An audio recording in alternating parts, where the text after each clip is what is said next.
Hey guys, it's Avi from JustWriteMusic.com. Welcome to part 3 of, oh no, this is part 4. Whoops. Welcome to part 4 of how to use chords like a pro. We're here, guys. This is gonna be it.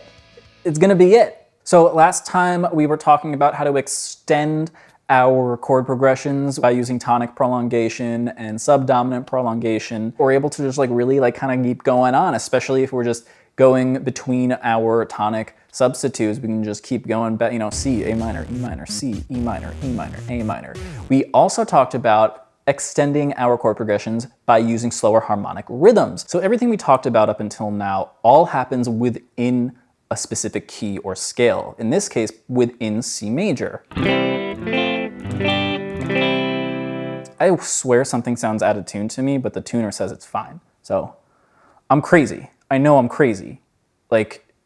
Someone tell me. Now, another word that you would learn in music theory class for this is the word diatonic. Colloquially, diatonic refers to using diatonic notes, using all the notes or chords within a key or scale. What does this imply, though? We can also use chords from other keys and scales, right? Because they're out there. Why can't we use them? We just need to know how to use them. And that's what we're going to go over in this video. Now, there are two ways to borrow chords from other keys and other scales and other modes. All similar things. And there's two main ways to do this. The first one that I want to talk about is called modal mixture. Modal mixture is when we're borrowing a chord from a scale's parallel or relative mode. Now, a mode is kind of just another way of referring to a scale, but we usually only really hear it when referring to scales other than major or minor. So if you ever heard the Lydian mode or the Locrian mode or Mixolydian, stuff like that, the Ionian mode, which is just the major scale. These are also, you notice they kind of had cool names.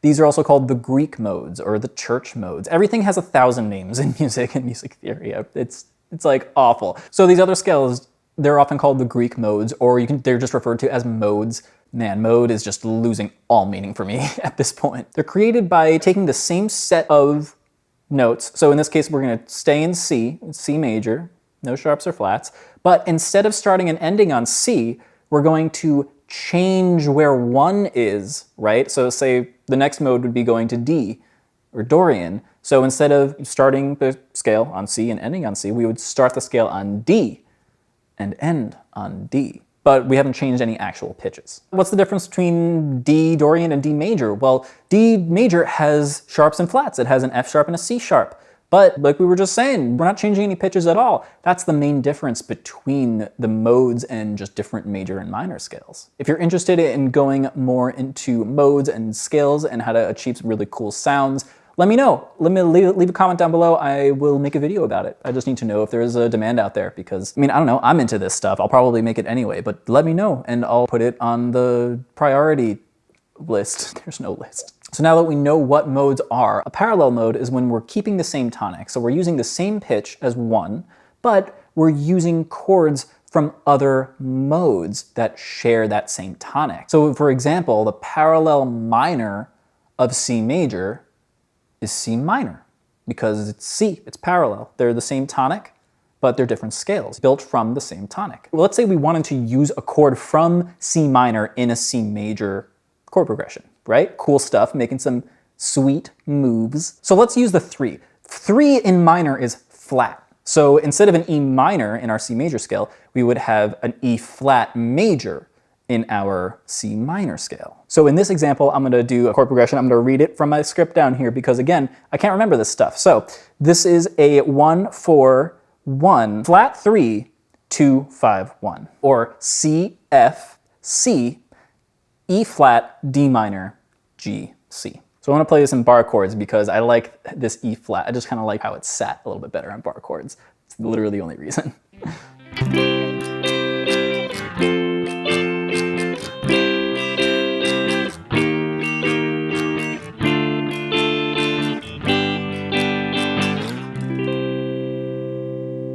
You could really hear that E flat. Let's hear that sound again.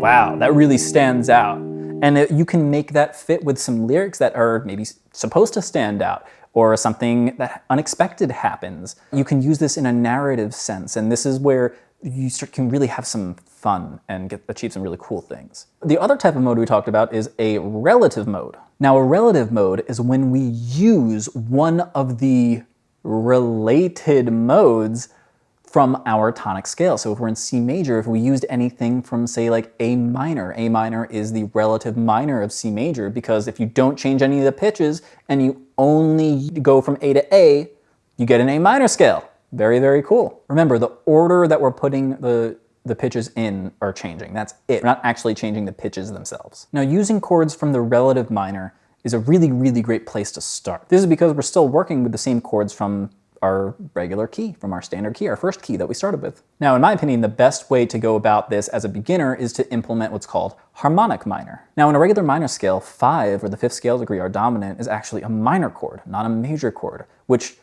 drastically changes the way things feel. As a minor chord, we don't actually have our leading tone.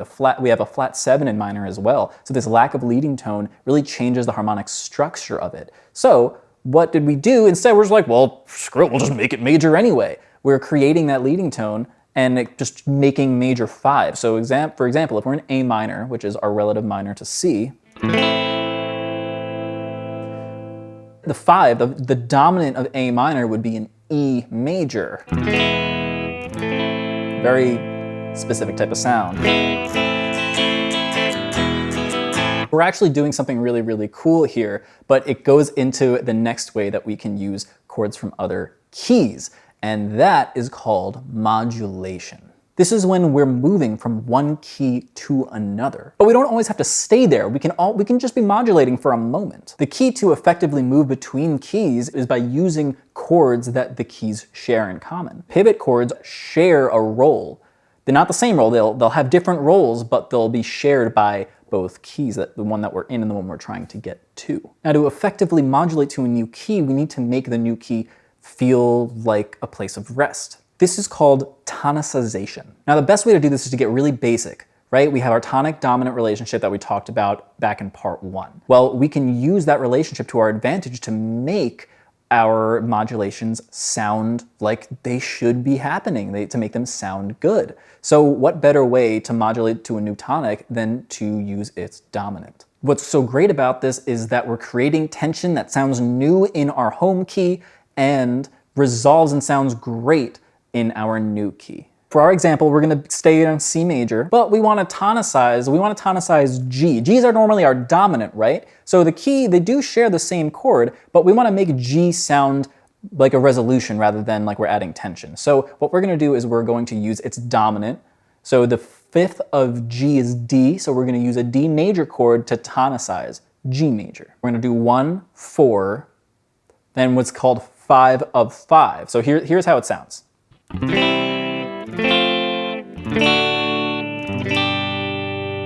Whoa, that's different. Let's do it again. Okay, cool. This is called a secondary dominant because we're using the dominant of another chord. It's not a primary dominant because we're not resolving to our home tonic or our home key. Not only are secondary dominants useful for modulating, but they can also add some really dope flavor to our chord progressions. If we just take the same chord progression from just before and just add C to the end, it'll still feel like we're in C, even though we use that D major to tonicize a G.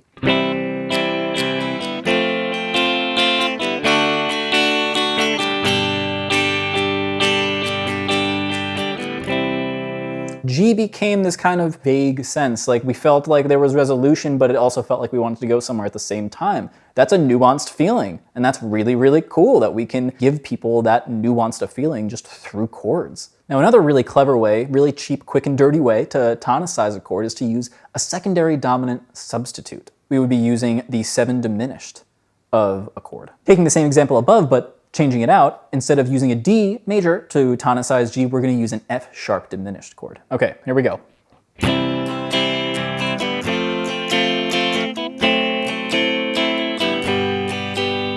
We'll do that one more time.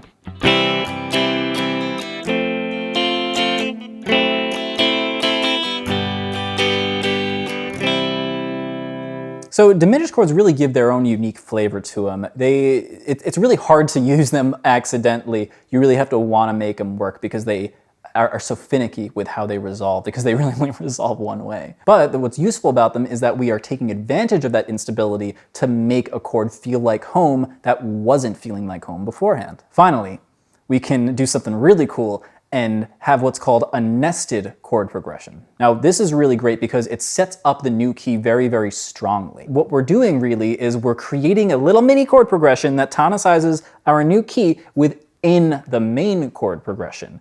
Whoa, meta! So let's take a look. For this next example, I'm going to be playing C, D minor, G, A minor, D, G, or 1, 2, 5, 6, 5 of 5, 5. Watch out for that 6 though. That's 6 in C. I wonder if it's also in G. Let's find out.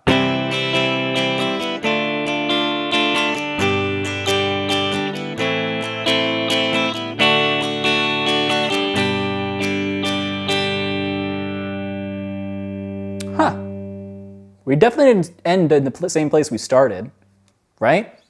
Let's break that down. So in this example, we used a 2-5-1 motion, a 2-5-1 chord progression to tonicize G. Now the trick to pulling this off is by using a pivot chord like we talked about earlier. Here, the A minor is serving as 6 in C, like we said, but it's also serving as 2 in G, right? Because A comes after G in music. When we're writing or we're describing secondary dominants or nested chord progressions, we'll say 5 of 5. So in C major, a 5 of 5 would be a D major chord. We would write 5 in a Roman numeral and then slash and then 5 in a Roman numeral again.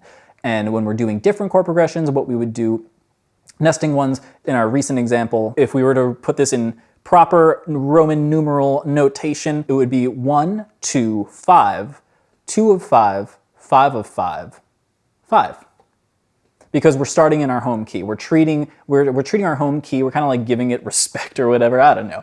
We're staying within our home key, everything relation to our home key. Even though we tonicize to G, it's still technically 5 to our home key. Remember, when we're tonicizing, we're pretending that another note in our scale is 1. So in order to find out what chords you want to use, you should use those chords corresponding major and minor scales. If G's are 5 and C, use a chord from G major or G minor. Usually the dominant is a great choice, like we said, but there are tons of other options too. Okay, that was a lot. I know, really heady, kind of abstract stuff, but now you have all the tools that you need to make some really amazing sounding chord progressions and make sense of really amazing sounding chord progressions. And guess what? That's it.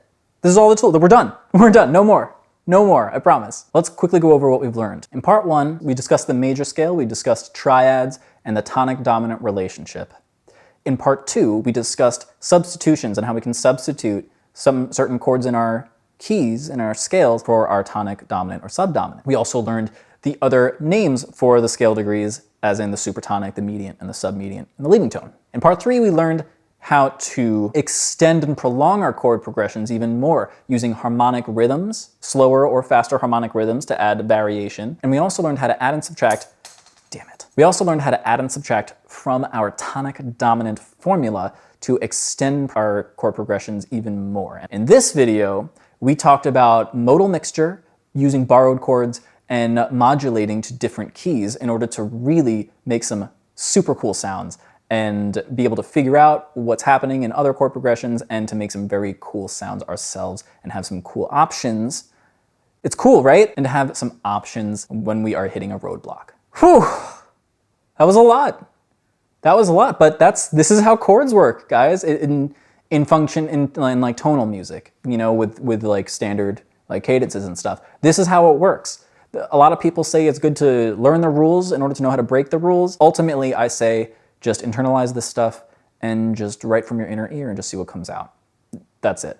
If you run into some issues, throw some analysis at your piece or at your song, only to get moving again, and that's it. Okay. That's it. That's all for this video series. Thank you guys so much for watching and being a part of it.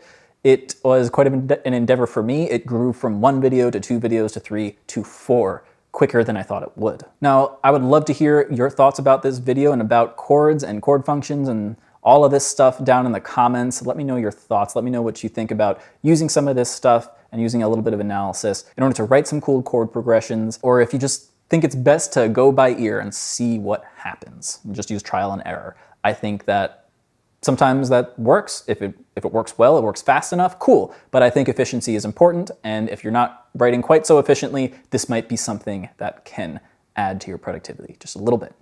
Okay? Sweet. Remember to like this video and to subscribe for more videos coming. I got some really interesting things coming up that might involve, I don't know, maybe like a competition or some type of music critique or music review, you know, like a live music review. Whoa, that could be something. I don't know.